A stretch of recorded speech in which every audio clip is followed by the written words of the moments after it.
Hey guys, कैसे हो आप लोग। बहुत बहुत स्वागत है आपका super fast classes YouTube channel पे।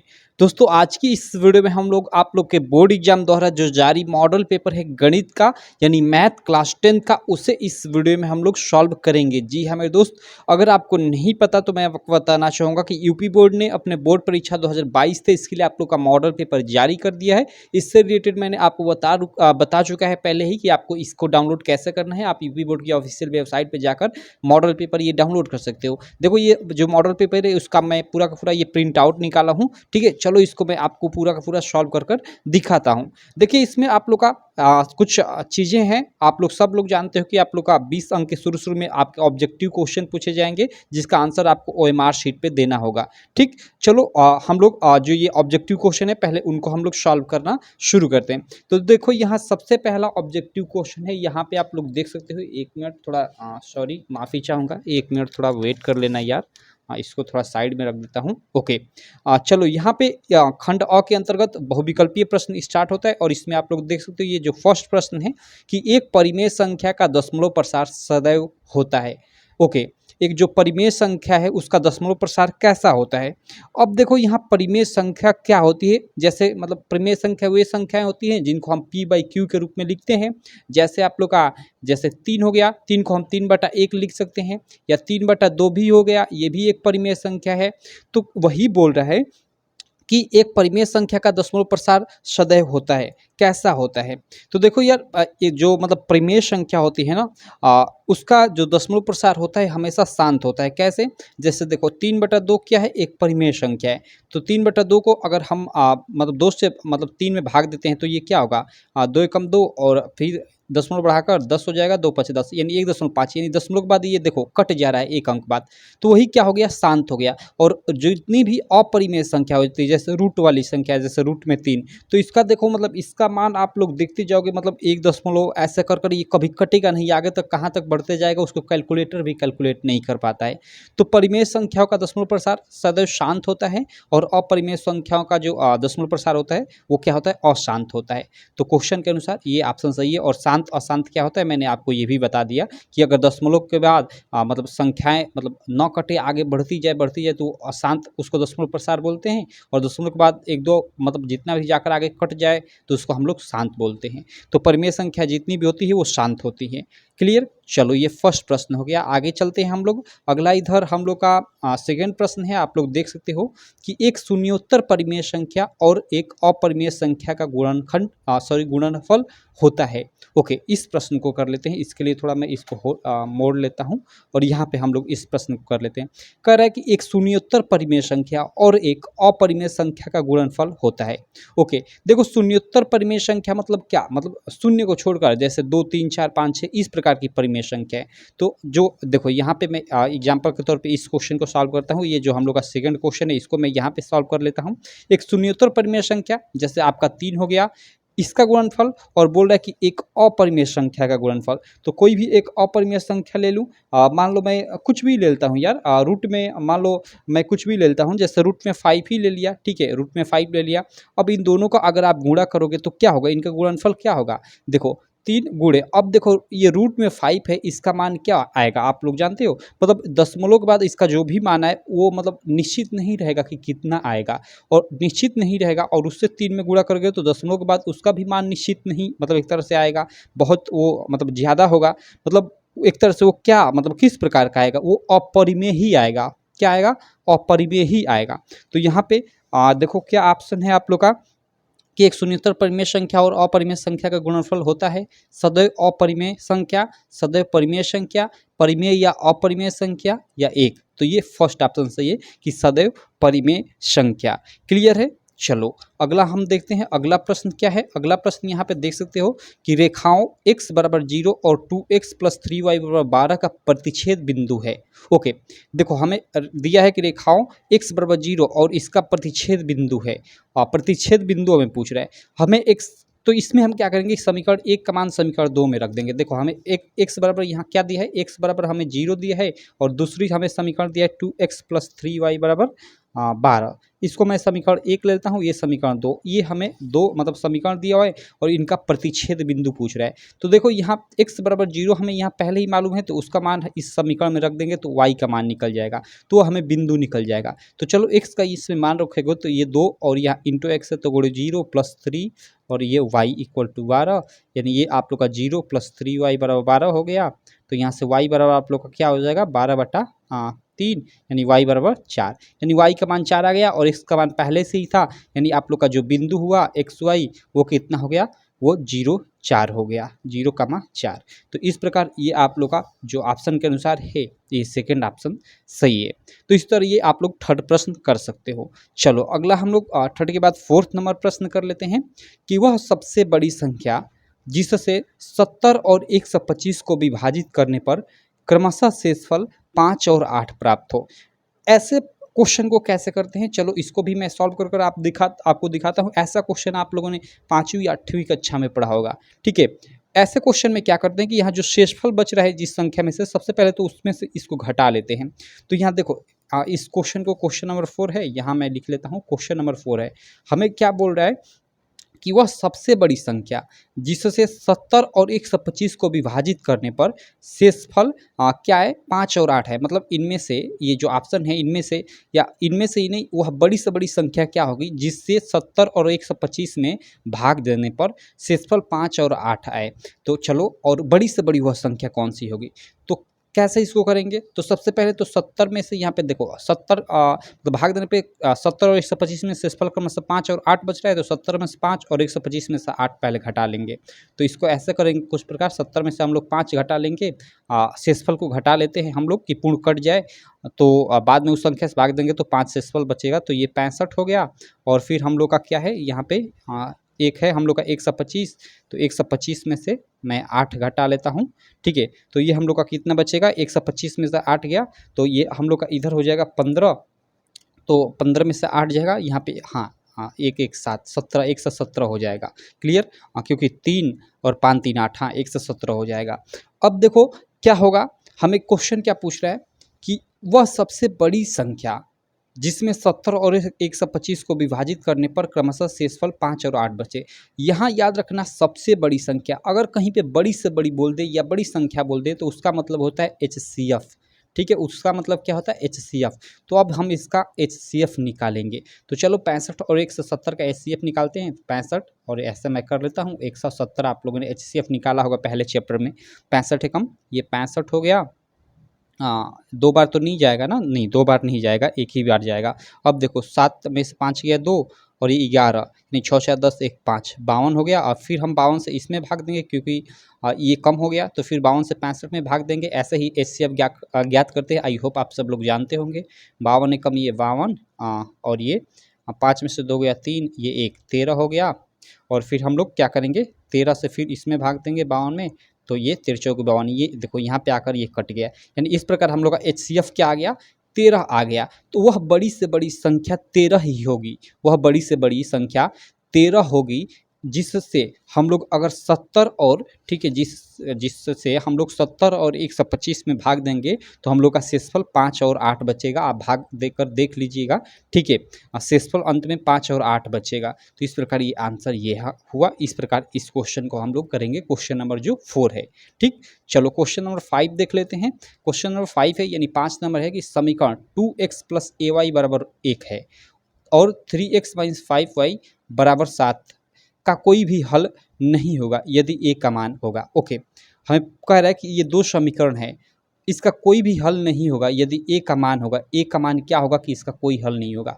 तो यहाँ देखो ये थोड़ा बड़ा क्वेश्चन होगा। चलो इसको मैं एकदम बिल्कुल डिटेल में इधर आपको बताता हूँ। यहाँ पे सबसे पहले तो 2 समीकरण देखो, 2 समीकरण का कब हल संभव है कब नहीं है, कब एक हल होगा कब क्या होगा, इसको हम लोग देखते हैं। देखो यहाँ पे अगर मैं 2 समीकरण लिखूँ, पहला a1 x1 plus b1 b1 x2 sorry a1 x1 plus b1 एक मिनट, ओके, मैं इसको y कर लेता हूँ, ठीक है, y1 और प्लस c1, ठीक है। या केवल सी भी कर सकता हूँ, लेकिन C1 बराबर 0 कर लेता हूँ। एक और मैं समीकरण ले लेता हूँ, ये समीकरण 1 ले लिया। एक और समीकरण ले लेता हूँ मैं, A2x2 plus B2y2 plus C2 equal to 0। ये समीकरण मैं 2 ले लेता हूँ। अब देखो इसमें कंडीशन क्या होती है दो समीकरणों में, ठीक है, कि मतलब इसमें 3 ठे कंडीशन बनती है। फर्स्ट कंडीशन क्या बनती है? फर्स्ट कंडीशन ये बनती है, ठीक है, कि यदि, ठीक है, यदि क्या होगा कि A1 बटा A2, A1 बटा A2, ठीक है, इक्वल टू नॉट होगा B1 बटा B2 के, तो क्या होगा? यहाँ पे देखो, इसको आपको याद करना पड़ेगा थोड़ा। यहाँ पे A1 दो समीकरण है, एक ये समीकरण, एक ये समीकरण। तो इसमें A1 और A2 और B1 और B2 का अनुपात आपस में बराबर नहीं होगा, तो वो क्या होगा कि उसका मतलब उस समीकरण का केवल एक हल होगा, केवल एक हल आएगा। क्लियर? एक हल आएगा। और वे मतलब अगर ये रेखा के रूप में है तो कि इस प्रकार कुछ एक दूसरे को प्रतिच्छेदित करेंगी एक ही जगह पे। क्लियर? अब देखो सेकंड क्या है, सेकंड शर्त क्या है, सेकंड हम लोग देख लेते हैं। सेकंड शर्त ये है कि अगर मतलब ये दो रेखा की मान लो समीकरणें हैं, तो इसमें अगर आप लोग का A1 बटा A2, A1 बटा A2 ये क्या हुआ कि बराबर हो गया B1 बटा B2 के, और फिर ये बराबर हो गया C1 बटा C2 के। यहाँ पे देखो हम लोग का A1 बटा A2, B1 बटा B2 और C1 बटा C2 ये तीनों आपस में बराबर हो गए, ठीक है, दोनों समीकरणों में ये तीनों आपस में बराबर हो गए। तो क्या होगा? तो तब देखो, तब उस समीकरण मतलब उस समीकरण के अनेक हल आएंगे। मतलब इस समीकरण को तब हम लोग हल करेंगे तो उसके अनेक हल आएंगे, बहुत सारे हम मतलब हमें हल उसके प्राप्त होंगे। क्लियर? और इस प्रकार मतलब अगर मतलब जो रेखा होगी इस प्रकार की ये अनेक हल वाली, वो एक दूसरे के ऊपर ओवरलैप होगी। जैसे ये फर्स्ट रेखा हो गई, सेकंड भी रेखा इसी के ऊपर होगी, जिसके अनंत हल होंगे। क्लियर? क्योंकि अनंत जगहों पे ये कट रहा है। तो ये सेकंड शर्त होती है। थर्ड शर्त क्या होती है, ये आप लोग को मतलब ये शर्त याद करनी पड़ेगी तीनों के तीनों, इससे रिलेटेड क्वेश्चन भी आप लोग के एग्जाम में बनेगा। थर्ड आप लोग का क्या है कि अगर A1 बटा A2 बराबर हो B1 बटा B2 के, लेकिन वो इक्वल टू ना हो किसके? C1 बटा C2 के। ये थर्ड शर्त है क्या कि A1 बटा A2 B1 बटा B2 के बराबर हो, लेकिन C1 बटा C2 के बराबर न हो। तो तब क्या होता है, तब कंडीशन आपको निकल कर आती है कि मतलब तब इसकी कंडीशन निकल कर आती है कि इसका कोई हल नहीं होता है, इसका कोई हल नहीं होता। और अगर इन रेखाओं की बात करें तो ये समांतर टाइप की रेखाएं होती है। क्लियर? एक भी जगह प्रतिच्छेद नहीं करेंगी तो इनका कोई हल नहीं निकलेगा। तो हमें यहाँ पे अब देखो क्वेश्चन में हमें क्या बोल रहा था, हमें क्वेश्चन में यहाँ पे देखो हमें ये समीकरण और ये समीकरण दो दे दिया है और कह रहा है कि मतलब का कोई हल नहीं है, का कोई हल नहीं है, तो ए का मान क्या होगा? चलो हमें फर्स्ट समीकरण है 2x प्लस ए वाई बराबर 1, यहाँ पे मैं लिख लेता हूँ। हम लोग का फर्स्ट समीकरण क्या है? 2x प्लस ए वाई बराबर 1 है। तो इसको इस रूप में बदलने के लिए मैं क्या करूँगा कि इस एक को इधर लाऊंगा, तो ये 2x plus a y minus 1 equal to हम लोग का क्या हो जाएगा? 0 हो जाएगा। ये फर्स्ट समीकरण को मैंने कुछ इस टाइप में, ये फर्स्ट समीकरण है उसको कुछ उस टाइप में बदल दिया, और ये 3x माइनस 5y है तो इसको 7 को इधर लाऊंगा तो -7 बराबर 0 हो जाएगा। तो इसको भी मैं लिख लेता हूँ, ये समीकरण 1 हो गया। समीकरण 2 को 3x माइनस 5y और ये 7 उधर है तो इधर आया तो -7 बराबर 0 सीधे हो गया। इसको मैंने लिख लिया। अब देखो यहाँ पे शर्त क्या है, इसको मैं समीकरण 2 ले लेता हूँ। यहाँ पे शर्त क्या है? शर्त कह रहा है कि बराबर 7 का कोई हल नहीं है तो ए का मान क्या होगा?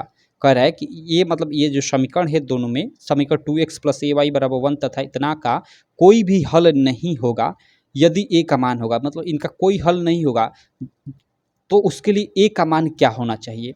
तो कोई हल नहीं के लिए शर्त क्या है? कोई हल नहीं के लिए शर्त क्या है कि A1 बटा A2 बराबर होना चाहिए B1 बटा B2 के, लेकिन C1 बटा C2 के बराबर नहीं होना चाहिए। तो चलो यहाँ पे उसके अनुसार हम लोग सारी चीज़ें रख लेते हैं। तो यहाँ A1 बटा A2, तो A1 ये 2 है और ये A2 क्या है? 3 है, तो ये 2 बटा हम लोग का 3 हो गया। ठीक है, ये बराबर होगा किसके? B1/B2 के। तो B1/B2, अब B1 क्या है, यहाँ पे A है B1 के जगह पे, तो यहाँ A रख लेता हूँ और बटा यहाँ पे देखो B2 क्या है, B2 यहाँ पे देखो 5 है। अब यहाँ पे ध्यान देना, आपको यहाँ पे चिन्ह सहित चीज़ें रखनी है। क्या रखना है, चिन्ह सहित चीज़ें रखनी है। तो यहाँ -5 है तो -5 रख देता हूँ। अब देखो ये इक्वल टू भी नहीं होना चाहिए किसके, इसके मतलब ये मतलब C1/C2 के, यानी -1/-7 के। तो हमें इससे मतलब नहीं है कोई, यहीं पे हमें इसी के अनुसार हम लोग इसका सॉल्यूशन निकाल लेंगे। इसी से यहाँ से A का मान निकाल लेंगे। ये दोनों आपस में बराबर हो गए, तो यहाँ से देखो ये -5 दूना का -10 हो गया, और ये बटा 3 है तो 3, और बराबर ये A हो गया।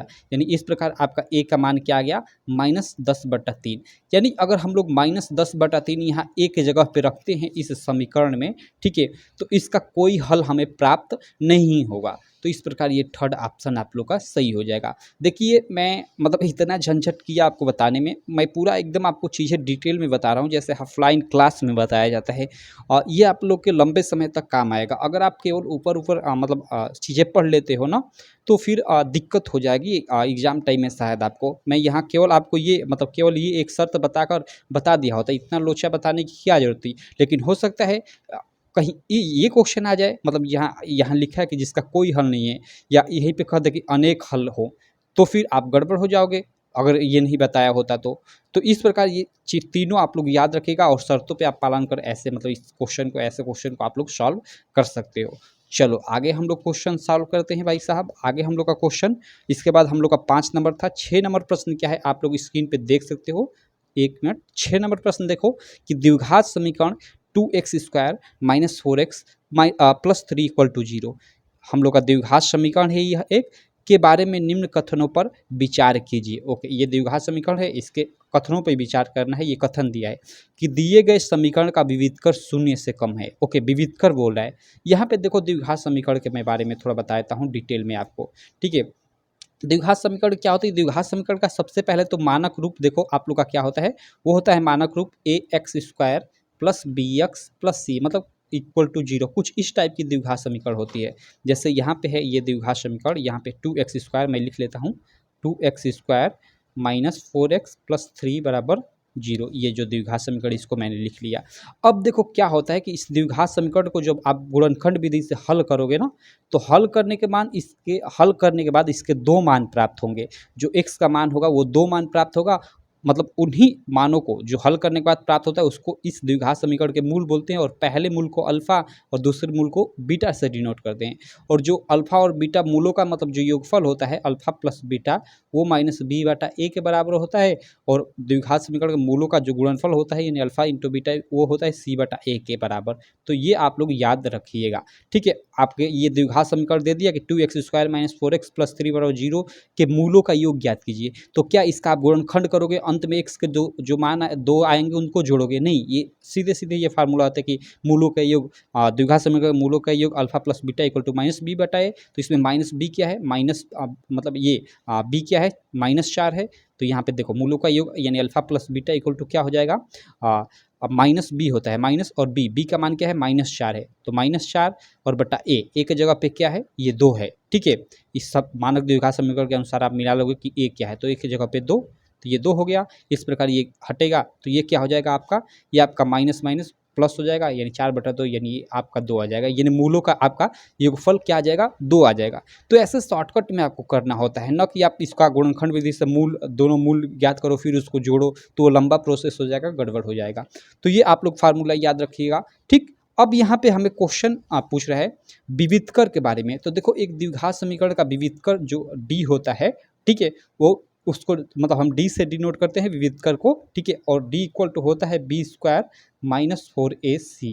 ये फार्मूला होता है द्विघात समीकरण विविधकर = ठीक है। इस d को हम लोग डिस्क्रिमिनेंट यानी विविधकर बोलते हैं। विविधकर d = b² - 4ac होता है। और इसकी कुछ शर्तें होती हैं। इसकी क्या होती हैं, इसकी कुछ शर्तें होती हैं। तो चलिए हम लोग उस शर्त को देख लेते हैं। देखो अगर ये जो d है यानी विविधकर है, d का मान यानी b² - 4ac का मान, b² - 4ac का मान हम लोग का क्या आ जाए, <0 यानी 0 से कम आ जाए, ठीक है। तो वह क्या होगा, अगर 0 से कम आ जाता है तो उसके मूल क्या होंगे, वो वास्तविक होंगे। मूल क्या होंगे, वास्तविक होंगे। क्लियर, इस चीज़ को आप लोग याद रखिएगा। अगर बी स्क्वायर माइनस 4ac, ठीक है, ये सेकंड शर्त है, ये बराबर आ जाए जीरो के, तब क्या होगा, इसको भी आप लोग याद रखना, तब भी इसके मूल क्या होंगे, वास्तविक होंगे, तब भी इसके मूल क्या होंगे, वास्तविक होंगे। अब देखो एक और शर्त हो सकती है, एक और शर्त क्या हो सकती है कि अगर b square minus 4ac is less than zero, मतलब इसका मान निगेटिव आ जाए, ठीक है, तब क्या होगा, तब देखो तब होगा, ठीक है, अगर मान निगेटिव आ जाता है तब क्या होगा, तब होगा मतलब उसके मूल जो होंगे वो काल्पनिक होंगे। क्या होंगे, काल्पनिक, लिख लेना आप हिंदी में जो भी हो, ठीक। तो ये तीन शर्तें होती हैं, आप इसको याद रखिएगा। अब चलो हम लोग ये जो समीकरण है, ठीक है, ये 2x² माइनस 4x प्लस 3 बराबर जीरो के हम लोग विविधकर ज्ञात करते हैं। तो विविधकर d इक्वल टू क्या होता है, बी स्क्वायर माइनस 4ac।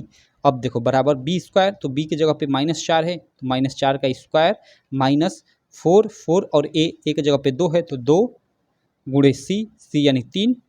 अब देखो ये चचौ का 16 हो जाएगा आपका, माइनस ये 4 दूना का 8 और अत्री का 24, यानी ये -24 आपका हो गया। यानी आप लोग का ये 4 माइनस 8 आपका बचा, यानी विविधकर का मान कैसा आया, निगेटिव आया। और जब विविधकर का मान निगेटिव आता है, यहाँ पे लिखा है ना, यहाँ पे देखो बी स्क्वायर माइनस 4ac, यही तो विविधकर डी है, इज लेस देन जीरो, मतलब ये जीरो से जब कम हो यानी निगेटिव हो, तो इसका मूल क्या होता है, काल्पनिक होता है। यहाँ पे मैंने लिखा हुआ है साफ साफ, ये शर्त है, इसको आप लोग याद रखिएगा। तो यहाँ पे अब देखो दिए गए समीकरण का विविधकर शून्य से कम है, तो सही बात है यार, शून्य से कम ही है, शून्य से कम यानी निगेटिव, तो ये कथन सही है। समीकरण के कोई मूल वास्तविक नहीं है, समीकरण के कोई मूल वास्तविक नहीं है, ये भी बात सही है, ठीक है, क्योंकि हम लोग का मूल क्या यहाँ पे आ रहा है, एक मिनट, यहाँ पे हम लोग का मूल क्या आ रहा है, काल्पनिक आ रहा है। तो ये भी कथन सही है कि समीकरण के मूल वास्तविक नहीं है। अब देखो समीकरण का विविधकर शून्य है, ये तो गलत है, समीकरण का जो विविधकर है वो शून्य थोड़े है, निगेटिव है, शून्य से भी कम है। समीकरण के मूल वास्तविक है, वास्तविक थोड़े है भाई, ये काल्पनिक है, ठीक है, तो ये भी गलत है एक तरह से। तो इस प्रकार हम लोग का क्या हो गया कि इस प्रकार हम लोग का ये जो फर्स्ट और सेकंड ऑप्शन हो जाएगा, सही हो जाएगा। तो अब कहोगे क्या दो ऑप्शन सही होंगे, तो इधर देख लेता हूँ, इधर देख लो आप, एक मिनट मैं इधर अब आ जाता हूँ, इसको थोड़ा मैं फोल्ड कर लेता हूँ, ठीक है, एक मिनट, इसको मैं फोल्ड कर कर इधर आ जाता हूँ। और देखो यहाँ पे आपका दिया हुआ है कि निम्न में से सही उत्तर का चयन कीजिए, उसी का ये ऑप्शन है कि ए एवं बी दोनों सही है, तो ए एवं बी यही हमने देखा था ना, दोनों सही है, तो ये फर्स्ट ही ऑप्शन सही है, बाकी ये तीनों आपके गलत हैं। क्लियर, चलो ये अब हम लोग 6वें के बाद 7वें नंबर प्रश्न पे आ जाते हैं। 7वां प्रश्न कर लेते हैं, इसको कैसे करेंगे आप देख लो। 7वां हमें प्रश्न क्या दिया है, यहाँ पे इसको भी ध्यान दो कि AOBC एक आयत है जिसके 3 शीर्ष ए बराबर इतना, ओ बराबर इतना दिया है और बी बराबर इतना दिया है, इसका विकर्ण है। ओके, इसको भी चलो हम लोग सॉल्व कर लेते हैं। कैसे करेंगे, यहाँ पे मैं पहले तो यहाँ इसको इधर यहीं पे कर लेता हूँ।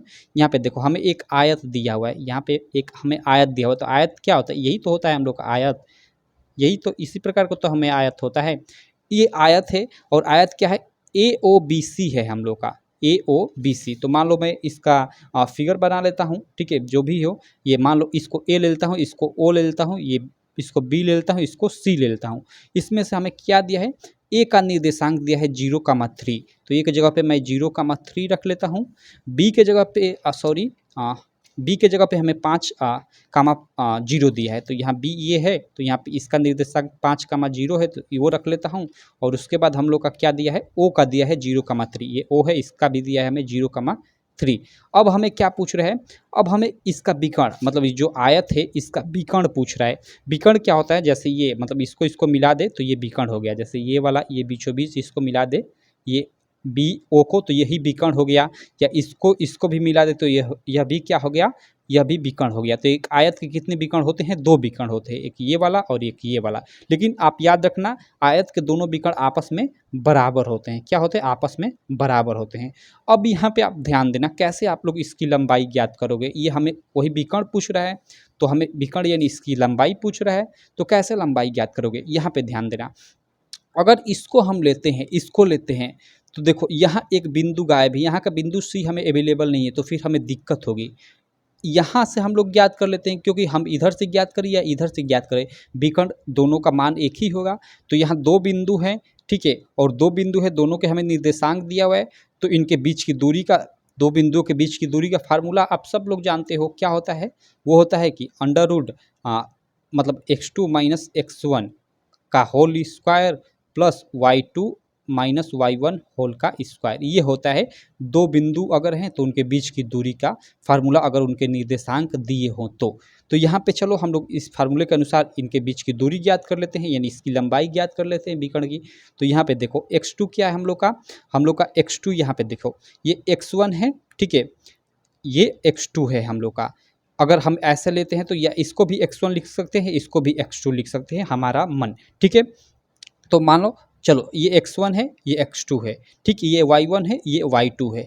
तो इसको चलो हम लोग लिख लेते हैं। तो x2 की जगह सॉरी x2 माइनस x1, तो x2 की जगह पे 0 और माइनस हम लोग x1 की जगह पे 5 रख लेते हैं, और इसका होल वर्ग है तो इसका होल वर्ग कर लेता हूँ, प्लस अब देखो y2, तो y2 की जगह पे क्या है 3 है, तो मैं रख लेता हूँ 3 माइनस y1 की जगह पे हम लोग ये 0, तो 0 को रख लेता हूँ और इसका होल वर्ग। अब देखो इसको हम लोग हल करेंगे तो 0 में से 5 गया, वही 0 में से 5 गया, माइनस 5 ही बचेगा, और उसका वर्ग करोगे तो 25 हो जाएगा, और प्लस ये 3 में से 0 गया 3 ही होगा, और वो तितली का 9, यानी रूट में 25 प्लस 9, और ये इसको जोड़ोगे तो 25 9 कितना हो जाएगा, 9 1 10 4 14 का 4 और 3 1 4 34 हो जाएगा, यानी रूट में 34 ये आपका आंसर आ जाएगा कुछ इस प्रकार। तो यहाँ हम लोग अगर हम लोग देखें ये हम लोग का, तो यहाँ देखो ऑप्शन के अनुसार ये रूट में 34 ये वाला सही है, ठीक। तो इस प्रकार इसको भी हमने कर लिया, ये 7वां जो प्रश्न था इसको।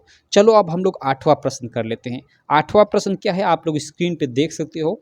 8वां प्रश्न है कि यदि समीकरण एक्स स्क्वायर प्लस के एक्स माइनस 5/4 बराबर 0 का एक मूल 1/2 है तो के का मान होगा। अब देखो किसी भी समीकरण में, ये एक द्विघात समीकरण है, क्या है, यह एक द्विघात समीकरण है, ठीक।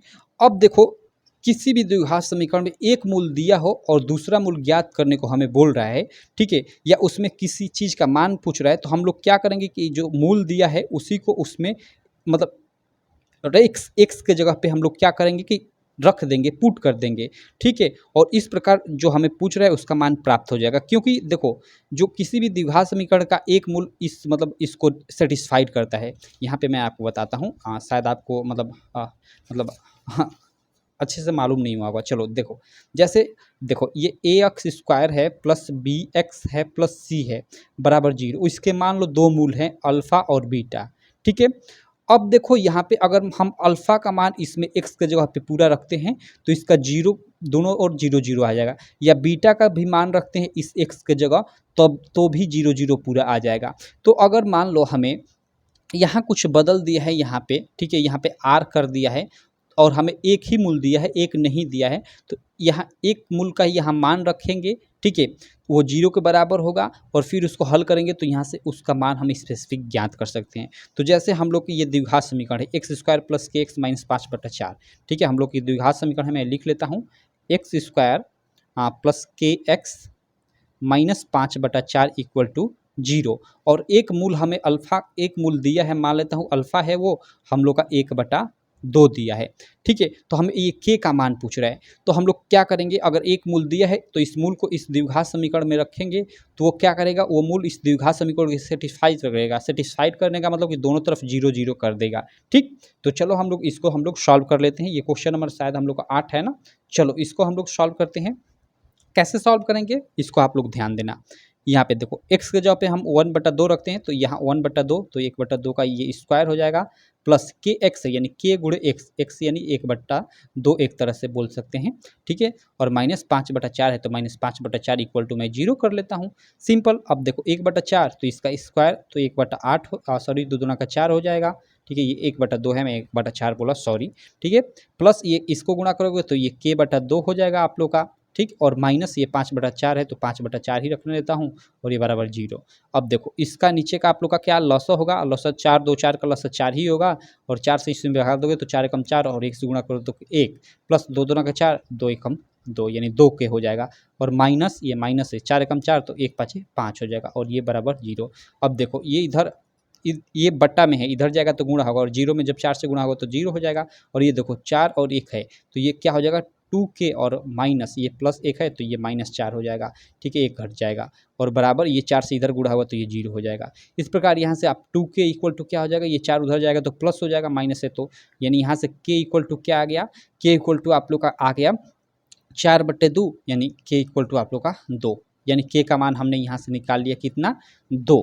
तो ये k का मान ही हमें से क्वेश्चन में पूछ रहा था, तो k का मान ज्ञात कीजिए, तो हो जाएगा हम लोग का 2। ये फर्स्ट ही ऑप्शन सही है। क्लियर। तो कैसे हमने हल किया आपने देखा पूरा का पूरा। चलो अगला हम लोग प्रश्न कर लेते हैं भाई साहब। अगला प्रश्न हम लोग का क्या होगा, एक बार मैं इसको और समझा देता हूँ। देखो, अगर कोई हमें द्विघात समीकरण दिया हो, ठीक है, और उसका एक मूल दिया हो, और उसमें किसी संख्या को बदल दे और उसका मान पूछे, तो उसका जो एक मतलब एक जो मूल दिया है, एक्स के जगह पे पूरा का पूरा रख दीजिए और उस सॉल्व कीजिए और उस स्पेसिफिक संख्या का मान ज्ञात करिए। वैसा ही मैंने यहाँ पे किया है। जैसे हम लोग ये द्विघात समीकरण है और इसका एक मूल दिया है, तो इस मूल को ही मैं एक्स के जगह पे रख लूँगा और सॉल्व करते जाऊँगा, सॉल्व कर कर मैं उसका स्पेसिफिक मान ज्ञात कर लूँगा। तो ऐसे करते हैं, सिंपल है, कोई दिक्कत नहीं। ठीक। चलो ये हम लोग का 8वां प्रश्न हो गया ना। 9 नंबर हम लोग प्रश्न करते हैं। 9 नंबर यहाँ पे क्या है कि दो त्रिभुज समरूप होते हैं। देखो, दो त्रिभुज समरूप क्यों होते हैं, ये हम लोग का चौथा 9 नंबर प्रश्न है। तो देखो, यदि इनके संगत कोण बराबर हो, ये भी सही है। ये संगत कोण क्या होता है, जैसे दो त्रिभुज, देखो ये एक त्रिभुज, एक ये त्रिभुज हो गया और एक ये त्रिभुज हो गया। ठीक। अब इसके संगत कोण क्या होंगे, जैसे ये वाला कोण इसके संगत हो गया, ये वाला कोण इसके संगत हो गया, ये वाला कोण इसके संगत हो गया। ठीक। तो जब दो त्रिभुजों के संगत कोण आपस में बराबर होंगे, ये कोण इस कोण के, ये कोण इस कोण के और ये कोण इस कोण के जब बराबर होंगे, तो क्या होगा, वो समरूप त्रिभुज होगा। तो ये सही बात है, ये समरूप त्रिभुज का एक गुण है। इनकी संगत भुजाएं एक ही अनुपात में समानुपातिक में हो, एक ही अनुपात यानी वही समानुपाती में हो, ये भी सही कथन है। जैसे अगर मान लो इसका मैं ए बी सी नाम देता हूँ, ठीक है, और इस भुजा के भी नाम मैं दे देता हूँ, एक मिनट, इसका कोई अलग देता, क्यू आर टी दे देता हूँ। अगर ये ए बी मान लो, यानी ए बी, ये ए बी बटा ये संगत भुजा इसकी क्यू आर हो जाएगी। तो यहाँ क्यू आर बराबर हो किसके, बी सी बटा आर टी के, यानी बी सी बटा आर टी के, और ये बराबर हो किसके, ये वाली ए सी बटा क्यू टी के, ए सी बटा क्यू टी के, यानी इनका अनुपात आपस में बराबर हो, तो वो क्या होता है, समरूप त्रिभुज होता है। ये दो इसके गुण होते हैं समरूप त्रिभुज के। इसके अलावा और भी गुण होते हैं, लेकिन यहाँ पे दो हमें फोकस कर रहा है, तो दो मैंने आपको बता दिया। ठीक। तो ये दोनों ऑप्शन सही है, फर्स्ट और सेकंड। तो यहाँ देखो, ये थर्ड में बोल रहा है कि उपयुक्त दोनों, यानी ये दोनों, तो ये आप लोग का बिल्कुल राइट ऑप्शन है, 100%। क्लियर। ये दोनों कथन है, दोनों कथन सत्य है, और दोनों कथन को ये अपने आप में इंक्लूड कर रहा है, तो ये आपका आंसर राइट है। तो ये 9 नंबर प्रश्न हमने कर लिया। ठीक। चलो आगे हम लोग 10 नंबर प्रश्न देख लेते हैं। यहाँ पे भाई साहब 10 नंबर प्रश्न क्या है, आप लोग देख सकते हो कि यदि एक समकोण त्रिभुज ए बी सी में कोण सी 90 अंश, ए सी बराबर 3 सेंटीमीटर और बी सी बराबर 4 सेंटीमीटर है, तो बिंदु सी से जाने वाली माध्यिका की माप है। ओके, चलो इस क्वेश्चन को भी हम लोग सॉल्व करते हैं। यहाँ मैं इस क्वेश्चन का फिगर बना लेता हूँ। यहाँ हमें पूछ रहा है कि एक समकोण त्रिभुज हमें ए बी सी दिया हुआ है। क्या हमें एक समकोण त्रिभुज दिया है ए बी सी, ठीक है। तो चलो हम लोग एक सबसे पहले तो समकोण त्रिभुज बना लेते हैं। समकोण त्रिभुज कैसे होता है, आप सब लोग जानते हो कि कुछ इस प्रकार का होता है, जिसका एक कोण 90 डिग्री होता है। ये हम लोग का कुछ इस प्रकार का होता है समकोण त्रिभुज। ये चलो थोड़ा उल्टा खच गया तो कोई दिक्कत नहीं। ये होता है हम लोग का समकोण त्रिभुज, जिसमें ये वाला एंगल एक कितना होता है, 90 अंश का होता है। क्लियर। अब देखो, हमें ये एक समकोण त्रिभुज ए बी सी दिया है, जिसमें कोण सी 90 अंश, ये कोण सी 90 अंश, यानी ये बिंदु सी है, ये कितना है, 90 अंश। और हम लोग का ए बी सी है, तो ये ए हो गया, ये सी है, तो ये वाला बिंदु बी हो गया। अब हमें क्या कर रहा है कि ए सी हमें 3 सेंटीमीटर दिया है, जो ए सी है ये हमें 3 सेंटीमीटर दिया हुआ है। ओके, उसके बाद क्या दिया हुआ है, बी सी 4 सेंटीमीटर, ये हम लोग का बी सी, ये नीचे वाला 4 सेंटीमीटर दिया हुआ है। हमसे बोल रहा है तो सी से जाने वाली माध्यिका की माप ज्ञात कीजिए। तो इस सी बिंदु से जाने वाली माध्यिका की हमें माप ज्ञात करना है। सबसे पहले ये माध्यिका क्या होती है, इसको भी समझ लीजिए। जैसे कोई भी त्रिभुज हो गया, जैसे ये कोई भी त्रिभुज हो गया, मैं एग्जाम्पल के तौर पर ले लेता हूँ, ठीक है। ये त्रिभुज हो गया, तो इस त्रिभुज के किसी शीर्ष से, ये क्या होता है, ये शीर्ष होता है, ये वाला, ये शीर्ष हो गया, ये शीर्ष हो गया, ये शीर्ष हो गया। तो त्रिभुज के किसी भी शीर्ष से उसकी सम्मुख भुजा पे डाला गया एक तरह से लंब बोल सकते हैं। ऐसे हम लोग लंब डाल दें तो वही क्या होता है, वही होता है माध्यिका। और ये यहाँ पे 90-80 बिल्कुल 90 डिग्री पे यहाँ पे मतलब ये इसको लंबवत इस पे आती है। क्लियर? तो यही होती है माध्यिका। तो हमें वही बोला कि सी से जाने वाली माध्यिका ज्ञात कीजिए। और जो ये माध्यिका होती है ना, ये सम्मुख भुजा को 2 बराबर भागों में मतलब काटती है। जैसे यहाँ मैंने खींचा तो ये इधर देखो कम हो गया, इधर थोड़ा अधिक, लेकिन ऐसा नहीं होता है। आप टेप इंची मदद से खींचोगे तो ये बिल्कुल बीच में आएगा। ठीक? तो यहाँ पे जो ये माध्यिका जब आएगी तो इसके बीचों बीच जाएगी और ये अपनी सम्मुख भुजा पे यहाँ पे इसको ये जो ए बी है ना, इसको 2 भागों में काट देगी। क्लियर? अब देखो यहाँ पे हमसे क्या पूछ रहा है, हमसे पूछ रहा है वही सी से जाने वाली इस माध्यिका की ही लंबाई पूछ रहा है।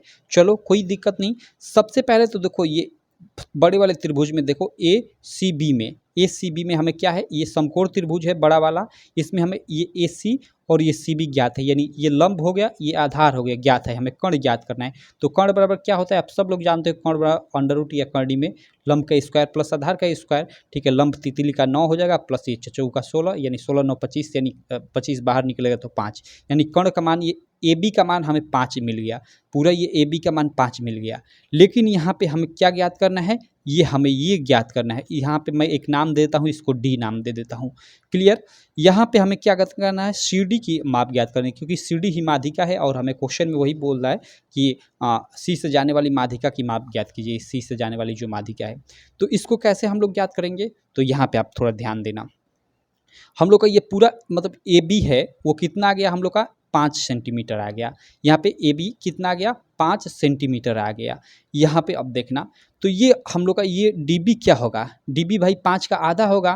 तो डी बी हम लोग का ये 5/2 हो जाएगा, क्योंकि ये इसको ये जो मतलब ये है, इसको बीचों बीच ये माध्यिका काटेगी।